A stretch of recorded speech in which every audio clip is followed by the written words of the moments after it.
シェソラホグシェソラホグシェソラホグ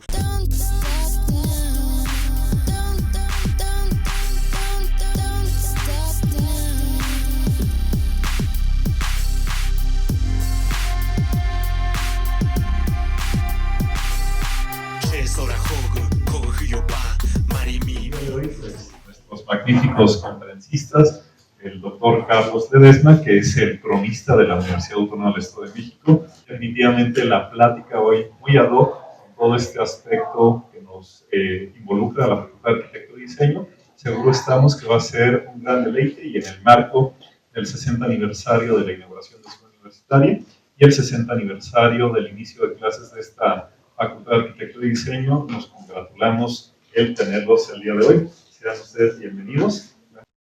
Asimismo, presentamos al maestro Carlos Alfonso Ledesma Ibarra, licenciado en Historia por la Universidad Autónoma del Estado de México. Estudió la maestría y doctorado en Historia del Arte en la Universidad Nacional Autónoma de México, de la que se graduó con mención honorífica. Entre sus libros, publicaciones se destacan Las capillas del barrio de Malinalco, 2008, y El templo y colegio de San Ignacio de la Compañía de Jesús en Pátzcuaro, 2013. También ha publicado varios capítulos de libros, entre los que se encuentra El arte novohispano en la Nueva España, en la historia ilustrada en el Estado de México, 2011, La plaza pública en el siglo XIX en Toluca. Es miembro del Sistema Nacional de Investigadores y también catedrático de la Universidad Nacional Autónoma de México, UNAM, y la Universidad de Colima, UC, la Facultad de Humanidades de la Universidad Autónoma de México, y tiene estudios en Brasil, España y Estados Unidos. Le damos un fuerte aplauso. Bien, pues les agradezco muchísimo su presencia esta tarde. Agradezco también mucho la invitación a Yuriko, mía de la Facultad de Arquitectura, el espacio de volverme a estos temas. Hemos convivido ya en otros temas. También me disculpo con ustedes porque he estado a otros asuntos, pero el día de hoy quiero comentar, como dice aquí sobre el nacimiento del Instituto Literario del Estado de México, en Tlalpan, a través de las letras de dos de sus cronistas. Es decir, voy a tratar de establecer más un camino en función de las letras que de los arquitectónicos, uniendo en ocasiones unas referencias alrededor de lo que sucedió en Tlalpan. Entonces, bueno, me voy a basar, como dice ahí, dos cronistas fundamentales, que son Aurelio Venegas y que son el maestro Inocente Peña. La condición de hablar de los institutos literarios tiene que ver con la independencia de México, puesto que pues el país en 1824 se formó como una república. Y al ser una república federal, se pensó en que cada estado podría tener un instituto literario. En este sentido, la cuestión es que ya había antes colegios en México, por supuesto había una universidad, la Universidad Real y Pontificia, que tuvo problemas ahí porque era real y pontificia y ahora el gobierno pues era real y pontificia. Va a ser de hecho una institución con la que va a tener mucho choque, sobre todo los gobiernos liberales, van a terminar por extinguirla durante el gobierno de Benito Juárez. Pero el caso es que teníamos colegios, pero también muchos de esos colegios habían sido dirigidos siempre por religiosos. Y ahora la cuestión era pensar en colegios que no estuvieran dirigidos por religiosos. En ese sentido, dos de los personajes que ustedes están viendo al frente pues son fundamentales y son protagónicos. Uno es José María Luis Mora, quien fue también el mentor de la primera constitución del Estado de México. Esa primera constitución del Estado de México va a surgir, pero primero la primera constitución federal de México surgió en 1824 en la Ciudad de México, que al mismo tiempo era capital del Estado de México. Ya están diciendo, bueno, ¿quién es la capital del Estado de México o de la Federación? Pues era de las dos, porque no había otra capital para el Estado de México. Entonces fungía como capital de ambos lugares. De hecho, el primer cronista estrictamente de literario, me voy a adelantar un poquito. Aquí están algunos cronistas del siglo XIX que antecedieron a Villegas, que son Isauro Manuel Garrido y son Agustín González, quienes antes ya habían hablado del Instituto Literario. Pero volviendo al que estoy mencionando, que es Aurelio Venegas, quien hizo un libro que se llama Instituto Científico Literario hacia 1927, aunque él es un hombre sobre todo del siglo XIX. Ahí hace, por ejemplo, esta referencia a dónde surgieron las primeras constituciones y busca las casas y encuentra que esas casas están en la Ciudad de México, que fue la primera capital del Estado de México. Sin embargo, en esa primera constitución también se pensó que había que fundar un distrito federal, es decir, una capital que fuera independiente de cualquier entidad federativa. Esa es la idea que tienen y hacen un círculo. La primera delimitación del Distrito Federal es un pequeño círculo que no abarca Tlalpan, ¿no?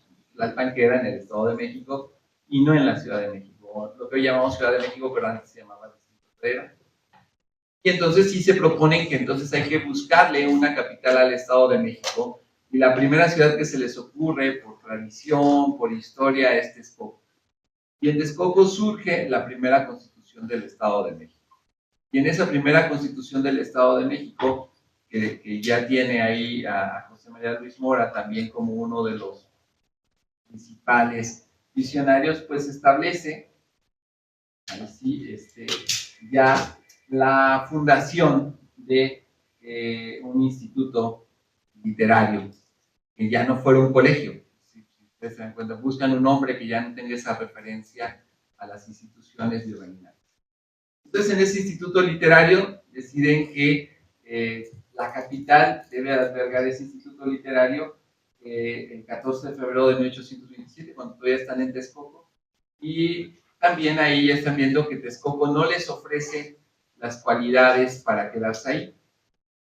Parece que eso ya lo tenían pensado, porque ahorita les voy a contar que de manera muy extraña muchos de los funcionarios del gobierno del Estado de México comenzaron a comprar casas en Tlalpan. Entonces, un poquito antes, posteriormente van a mudarse a Tlalpan, van a decir, vamos a ir a Tlalpan. Se mudan a Tlalpan como sería la tercera capital o la segunda capital, si ustedes quieren, del Estado de México. Y en Tlalpan tienen que buscar un lugar donde establecer el Instituto Literario. El Instituto Literario, pues necesitaban un lugar donde establecerlo. Entonces aquí volvemos un poco a la narración.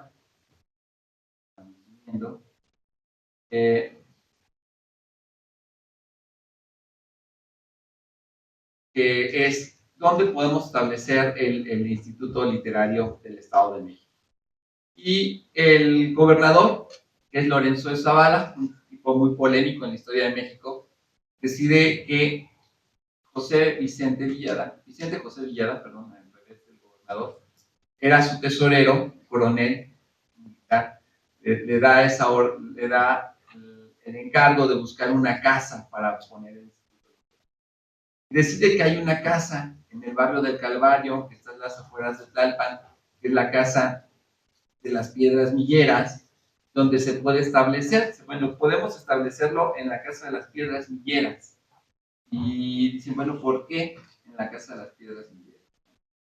Bueno, la casa de las Piedras Milleras ofrece las siguientes, bueno, primero, ¿por qué Tlalpan, no? Pues voy muy rápido. Tiene un buen clima, tiene una comunicación excelente con la capital de la República, está mucho mejor comunicado, estaba San Agustín, y en agosto recibió el nombramiento de ciudad y se recuperó el nombre de Tlalpan. Y el gobernador Lorenzo de Zavala y Vicente José Villada, que era su tesorero, tenían casas ya en Tlalpan, tenían varias casas en Tlalpan. Entonces, el último, este tesorero del Estado de México, ofrece, mire, yo tengo una casa en el barrio del Calvario, que queda perfecta para poner el Instituto Literario. Entonces llevan el Instituto Literario ahí. ¿Por qué ahí? Y dice, bueno, ¿por qué no en Tlalpan? ¿Por qué no en el centro de Tlalpan? Y la justificación que da Villada es porque los alumnos, si están en el centro de Tlalpan, se van a distraer. No se van a dedicar a sus estudios, se van a salir. En Tlalpan hay una vida social grande, ¿no? Hay cantinas, hay lugares donde se pueden ver, y eso no le conviene a los alumnos. Entonces, los alumnos están mejor alejados de la ciudad y dedicados a sus estudios. Y esa es la justificación que dan. En realidad van a alquilar 3 casas porque no caben todos, porque no solamente son los alumnos del Instituto Literario, que sean más bien como alumnos de bachillerato, aunque ya también tenían esta idea de comenzarlos a formar en Derecho, que era lo que ellos querían formar abogados, porque consideraban que formar abogados era formar pues, personas que podían hacer un país de leyes y un país más próspero. Pero también tenían 2 escuelas lancasterianas, es decir, escuelas de primeras letras. El Instituto Literario, cuando nace, también alberga escuelas de primeras letras, una de niñas y una de niños. Entonces tenían más o menos 400 alumnos, que son muchos para dejar en una casa. Como sea, entonces deciden que van a ir ahí, que van a estar ahí un tiempo.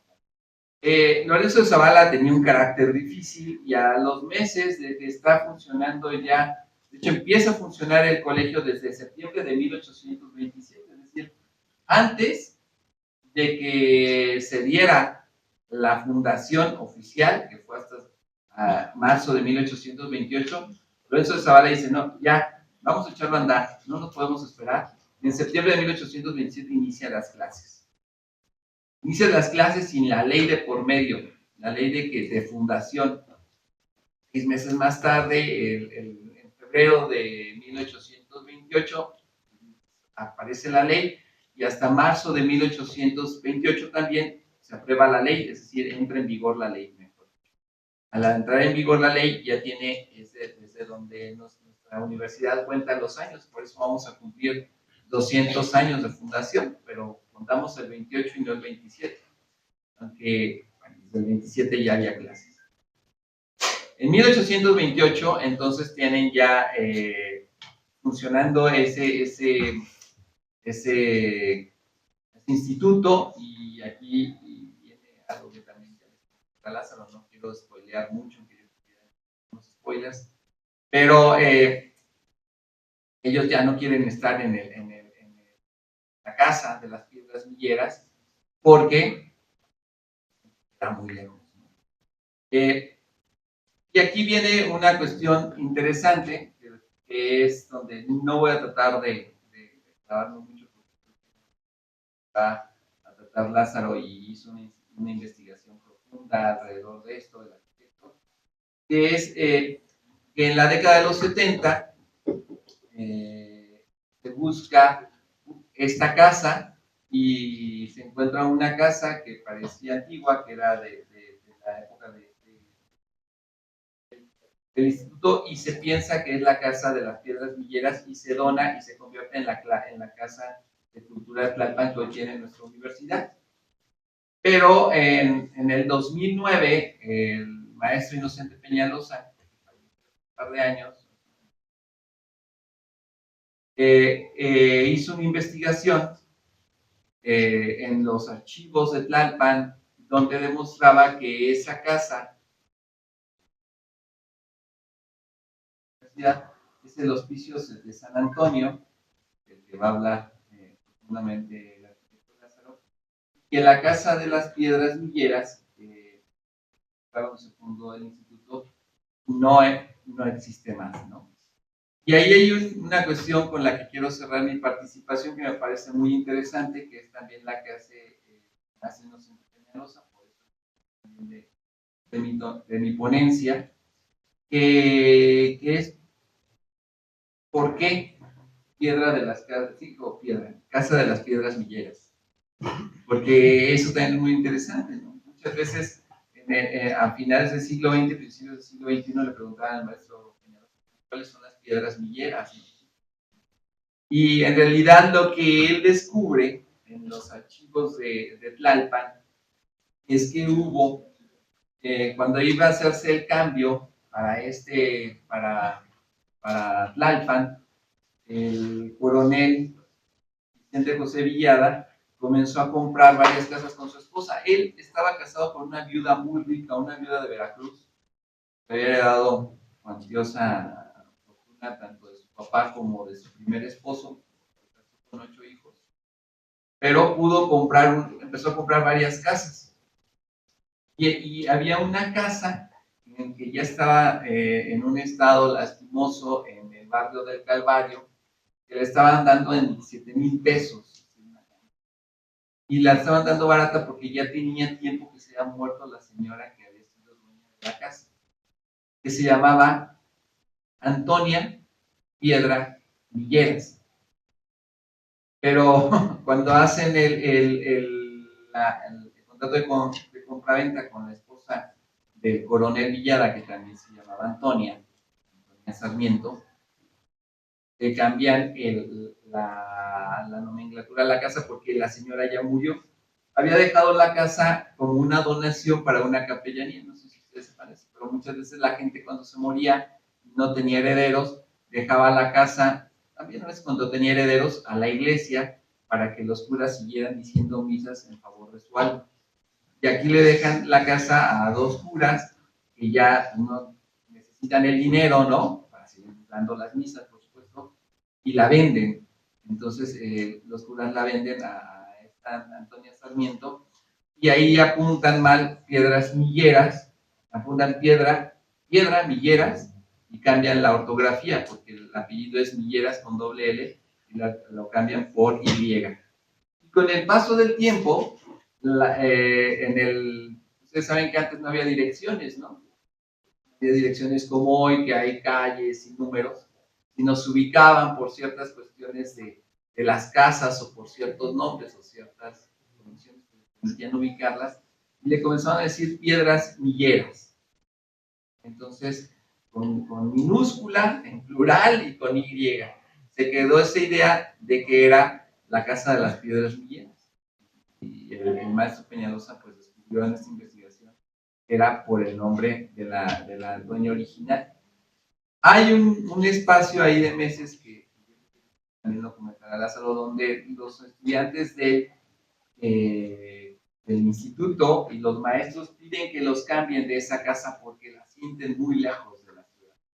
Entonces acceden a cambiar la casa, pero cuando acceden a cambiar la casa, también piden cambiarlos a Tlalpan. Y durante unos meses, el otro historiador de finales del siglo XX, bueno, de la década de los 70, que hizo un estudio histórico de estos primeros años, que es don Carlos R. Peredo, ubica que unos meses los estudiantes estuvieron en una llamada Casa de la Verdad, pero no ubica otra ubicación, es decir, no hay dirección, solo dice Casa de la Verdad. Entonces, bueno, en este panorama documental, los dejo yo para que maestro Lázaro les cuente más sobre el hospicio, sobre su investigación, sobre los vestigios de esa casa de la universidad que tenemos en Tlalpan.